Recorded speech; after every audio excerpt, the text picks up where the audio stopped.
नमस्कार, मैं हूं आपके साथ वक्ता दुबे। एपीएन के लोकप्रिय कानूनी प्रोग्राम लीगल हेल्पलाइन में आपका बहुत बहुत स्वागत है।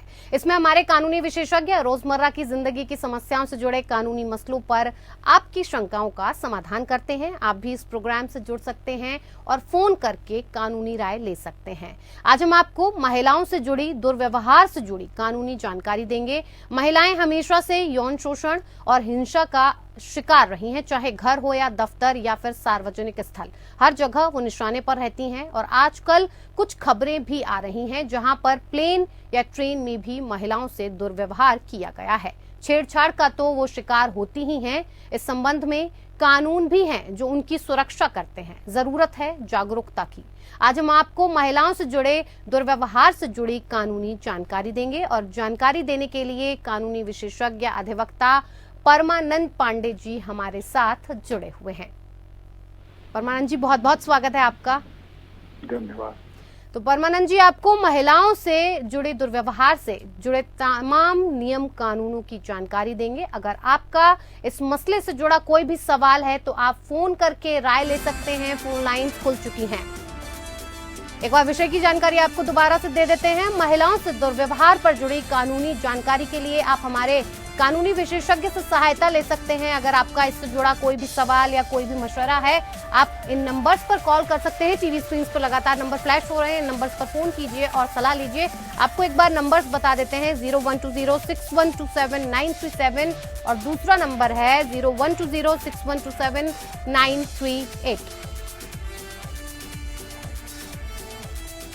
तो चलिए शुरुआत करते हैं प्रोग्राम की और हमारे कानूनी विशेषज्ञ परमानंद जी से। सबसे पहले मैं आपसे जानना चाहूंगी कि ट्रेन या प्लेन में अगर महिला से दुर्व्यवहार हो तो पीड़िता कैसे शिकायत करे? परमानंद जी, देखिए, इस बात को शुरू करने से पहले मैं एक चीज आपको स्पष्ट कर दूं जी कि कोई भी ऐसी बात नहीं की जाए जिससे आजकल महिलाएं बहुत जागरूक हो रही हैं और उनकी जागरूकता में कोई न उनको किसी तरह का उनके अंदर भय और डर का माहौल न उत्पन्न किया जाए। उनको एकदम बोल्ड बनाने की जरूरत है, बहुत ही जिम्मेदार साहसी बनाने की जरूरत है और उनके अंदर सबसे पहले जो आपने कहा कि जागरूकता ले आने की जरूरत है। बिल्कुल। अगर उनके अंदर जागरूकता रहेगी तो निश्चित है कि कानून उनका साथ देगा, और जागरूकता नहीं रहेगी तो तमाम कानूनों के बावजूद उनका साथ नहीं मिल पाएगा। जी। ट्रेन, अभी तो आपने देखा होगा कि हवाई जहाज में किस ढंग का दुर्व्यवहार एक महिला के साथ हुआ जी। और दुर्व्यवहार करने वाला कोई साधारण व्यक्ति नहीं था। वो ऐसा व्यक्ति था जो एक बड़ी कंपनी का वाइस प्रेसिडेंट था।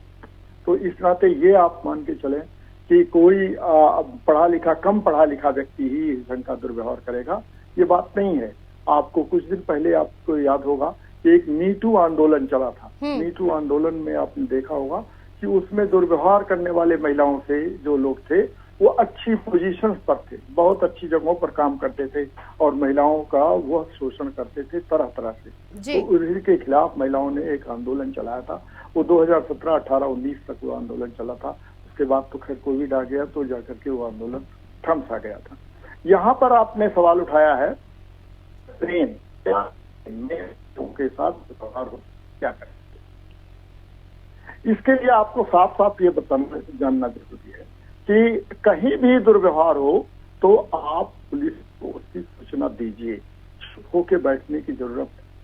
आपको ये कि हमको कोई हमारी बेइज्जती होगी, हमारा अपमान होगा, ये इस चीज को आप मन से पूरी तरह से निकाल दीजिए और यही महिलाओं के लिए सबसे बड़ी सीख होगी कि वह जाएं और एफआईआर दर्ज कराएं। एफआईआर जी, इसमें देखिए एक एफआईआर का सिस्टम है कि जीरो एफआईआर का तात्पर्य है कि कहीं भी किसी भी जगह हो उसमें थाने की जरूरत नहीं होती है। किसी भी थाने में जाकर के कहीं भी आप जाकर के आप रिपोर्ट दर्ज कराएंगे तो वह जहां पर उसका जुरिस्डिक्शन होगा, जहां उसका क्षेत्राधिकार होगा, वहीं पर वह ट्रांसफर हो जाएगी एफआईआर और उसके खिलाफ, उस व्यक्ति के खिलाफ कानून सम्मत कार्रवाई की जाएगी कि वह क्यों इस ढंग का दुर्व्यवहार महिला के साथ किया है। तो चाहे वो ट्रेन में हो चाहे वो प्लेन में हो। ट्रेन में है तो उसको आप तुरंत उतर के स्टेशन पर ही या जहां पर वो आप उतर रही हैं वहीं पर स्टेशन के बाहर ही सबसे पहले आप उसकी सूचना दीजिए और सूचना देने के बाद कानून उसकी कार्रवाई करेगा। जी और दो चार लोग और बात बताते हैं कि आप आत्मसुरक्षा में कुछ कर सकती हैं, लेकिन वो कानून से अलग बात है। आत्मसुरक्षा के लिए तो आप अपना काम कर ही सकती हैं। शोर मचाना ये भी एक चीज है।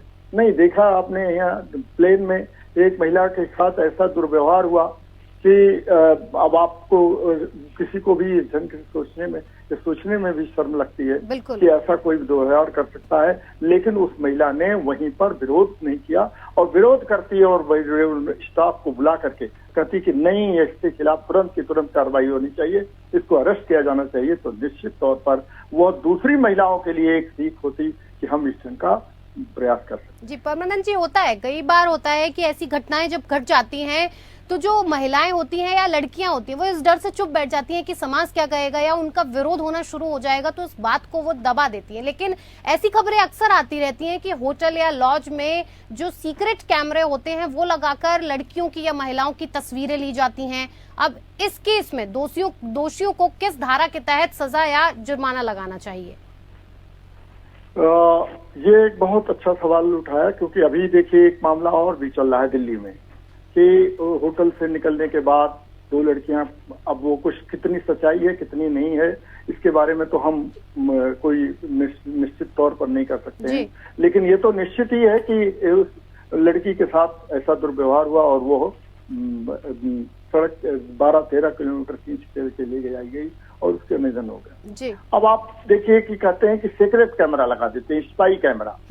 स्पाई कैमरा लगाना ये एक तरह से बहुत बड़ा जुर्म है कि आप कतई नहीं कर सकते हैं कि आप स्पाई कैमरा लगा दें। कहाँ नहीं लगा सकते हैं?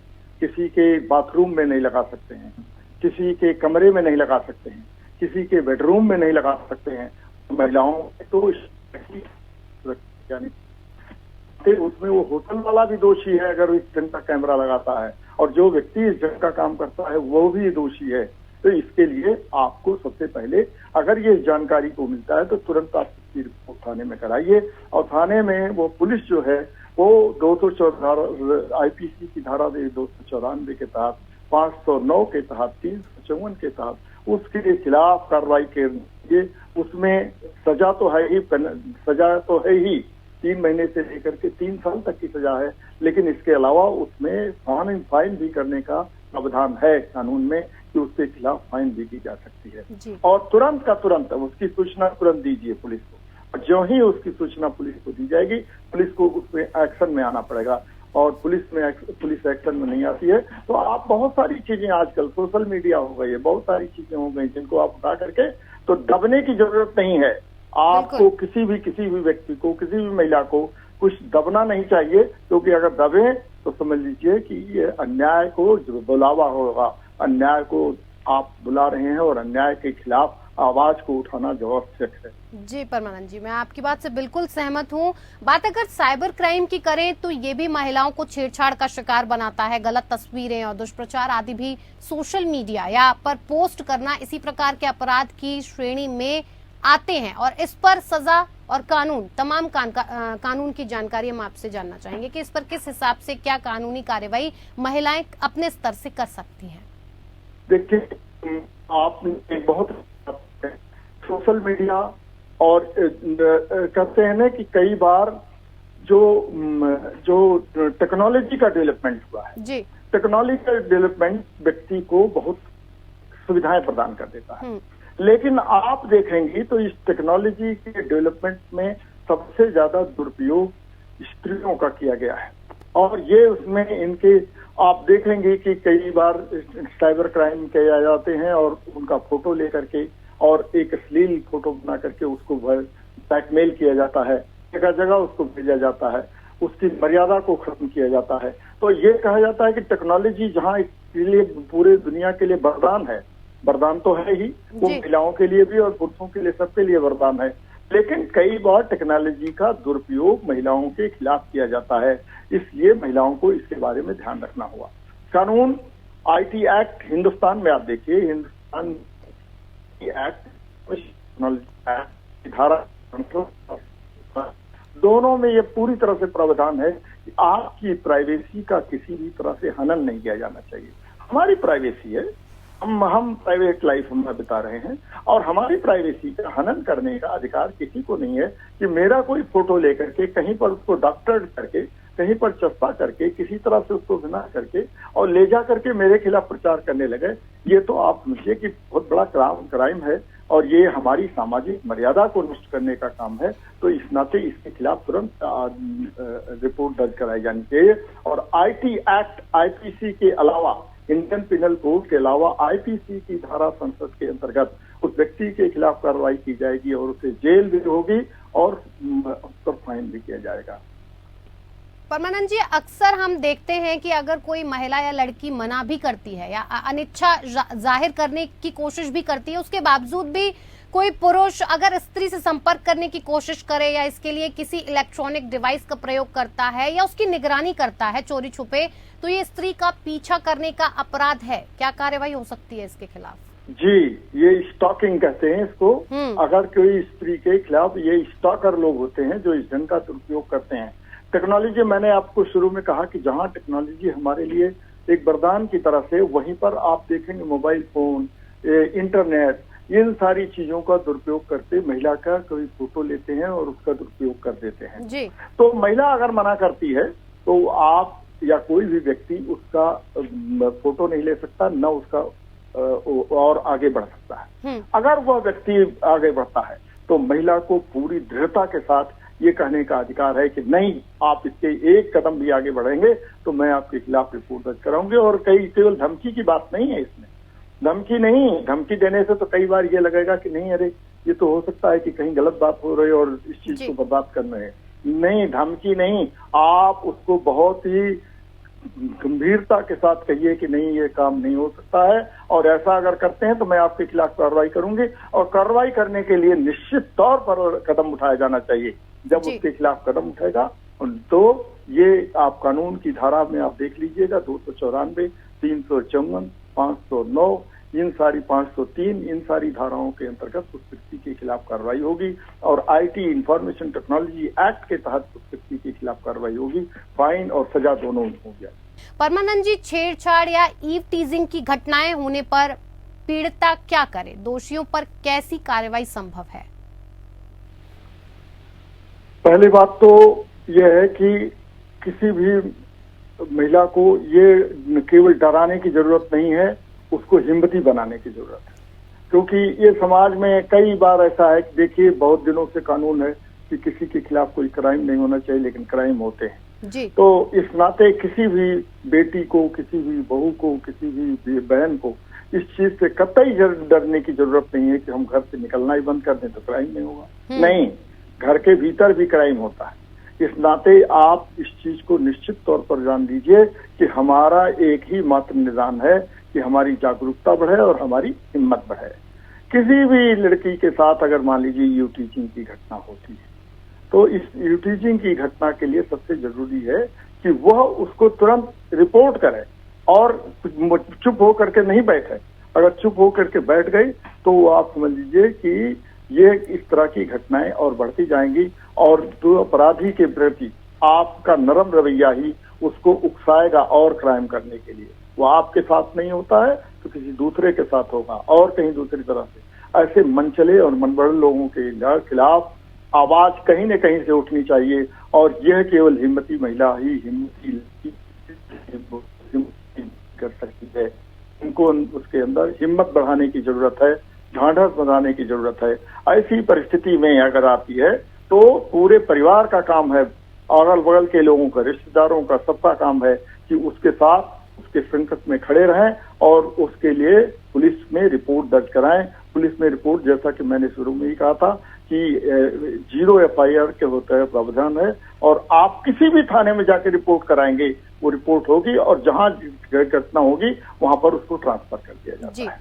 परमानंद जी, जैसे दफ्तर में छेड़छाड़ हो या यौन उत्पीड़न की घटना का मामला सामने आए तो जो महिलाएं हैं या लड़कियां हैं उन्हें इन सब से कैसे निपटना चाहिए? देखिए, इसके बारे में तो सुप्रीम कोर्ट बहुत पहले भी एक विशाखा गाइडलाइन तैयार कर चुका है और उसको लेकर के नेशनल कमीशन जो है, नेशनल लॉ कमीशन ने भी रिपोर्ट दे दी जी। और नेशनल लॉ कमीशन की रिपोर्ट के आधार पर एक कानून बन चुका है ये सेक्सुअल हैरेसमेंट को लेकर के। तो उसमें है कि मान लीजिए दफ्तर में कहीं और भी किसी लड़की के साथ, किसी महिला के साथ दुर्व्यवहार होता है, तो आप तुरंत अपने वहां के बड़े वरिष्ठ अधिकारियों के सामने ये मामले को ले आइए। और उनका काम होता है कि जो ही इस ढंग की घटना का सूचना मिली है, वो उस घटना की सूचना के मिलते ही वहां पर उसकी डोमेस्टिक इंक्वायरी शुरू कर देंगे, यानी आप उसकी जांच शुरू कराएंगे। और जांच में अगर सही पाया गया वो पूरी तरह से, तो उस दौरान उस व्यक्ति को नौकरी से निकाल दिया जाएगा जिसने ऐसा दुर्व्यवहार किया है। ये एक सबक सिखाने के लिए जरूरी है कि उस व्यक्ति के खिलाफ तुरंत रिपोर्ट दर्ज कराई जाए और रिपोर्ट दर्ज कराने के बाद उस व्यक्ति के खिलाफ कार्रवाई की जाए। अगर यहीं पर नहीं रुकता है तो मामले को और भी ले जाइए, ये क्रिमिनल केस दर्ज कराइए उस व्यक्ति के खिलाफ, और क्रिमिनल केस तो हो चलेगा ही, वो नौकरी भी उसकी जाएगी, उसके खिलाफ क्रिमिनल केस भी चलेगा, उसको सजा भी होगी और उसको आर्थिक दंड भी लगाया जाएगा। तो इस नाते अगर कहीं दफ्तर में होता है कार्य तो इस ढंग का निर्णय लिया जाना चाहिए, और ये खास तौर पर महिलाओं को। आपको एक मैं छोटी सी घटना बता दूं।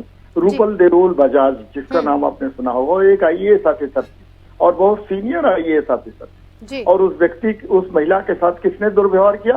एक डीजीपी रैंक के ऑफिसर ने, वो केपीएस गिल ने, उन्होंने दुर्व्यवहार किया और उस महिला ने बहुत हिम्मत के साथ उसके खिलाफ लड़ाई लड़ी, और लड़ाई लड़ने में वो केस को जीती और केपीएस गिल के खिलाफ न केवल जुर्माना हुआ बल्कि सुप्रीम कोर्ट से स्ट्रिक्चर पास हुआ, और वो खैर उस समय तक रिटायर हो चुके थे, वरना उनकी नौकरी भी चली जाती इस चीज को लेकर के कैसा हुआ है।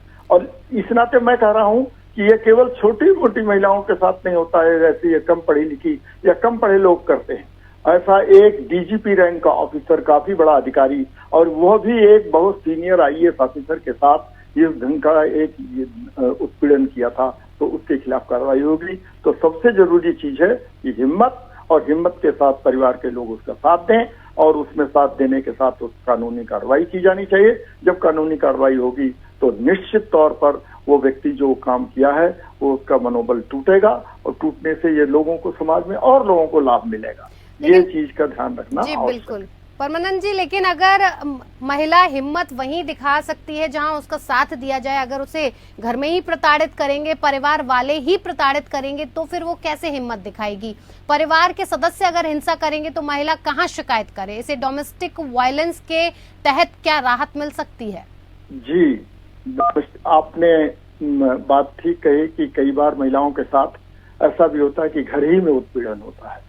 आपने तमाम देखे होंगे, कहानियां भी पढ़े होंगे, उपन्यास भी पढ़े होंगे, तमाम खबरें भी सुनी होंगी कि घर में शादी विवाह के दौरान कई बार कई लोग रिश्तेदार आते हैं, परिवार के लोग ही उस ढंग का उत्पीड़न करने लगते हैं महिला के साथ। यहाँ भी हिम्मत दिखाने के, फिर बार बार एक ही चीज को दोहरा रहा हूँ कि यहाँ भी उस लड़की को, उस बहू को, उस बेटी को, उस बहन को, मैं तो बेटी ही कहूंगा क्योंकि मेरी इतनी उम्र हो चुकी है कि मैं बेटी ही कहूंगा, तो उसको हिम्मत ही दिखाने की जरूरत है। हिम्मत के अलावा कोई और विकल्प नहीं है। उसको तुरंत उसका शोर मचाना चाहिए, उसके परिवार के लोगों को इस चीज को बताना चाहिए।